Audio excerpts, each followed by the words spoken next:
you say whether you yourself think that annexation should be off the table for Israel, and if so, have you communicated that to Well, not off Prime the Minister? table. No, it's something they've discussed, but Israel has agreed not to do that. I mean, more than just off the table, they've agreed not to do it. And I think that was very important, and I think it was a great concession by Israel, and I think it was a very smart concession by Israel.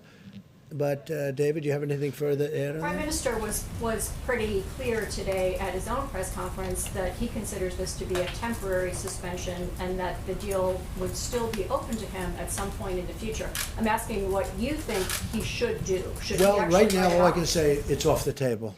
So I can't talk about sometime into the future. That's a big statement. But right now, it's off the table. Is that a correct statement, Mr. Ambassador? Yes, the word suspend was chosen carefully by all the parties. Suspend, by definition, look it up, that means temporary halt. It's off the table now, but it's not off the table permanently.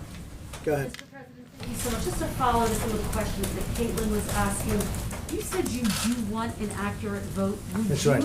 direct the Postmaster General to reverse some of the policy changes that have No, occurred not at there all. in order to prevent delays? No, I wouldn't do that at all. No, I want the post office to run properly, but, which makes sense, they would need a lot more money if they're going to be taking in tens of millions of ballots that just come out of the sky from nowhere.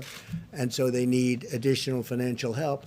It's a part of the bill that the Democrats don't want to make because they want $1 trillion, much bigger part of the bill. They want $1 trillion to go to states that are run by governors who happen to be Democrats who have not done a good job for many, many years. And those are states that owe a lot of money and need a lot of money, and they're talking about $1 trillion. So the post office and the $3.5 billion for the votes themselves, which sounds like a lot of money they're looking for. $3.5 billion. Think of that, $3.5 billion to have mail-in ballots.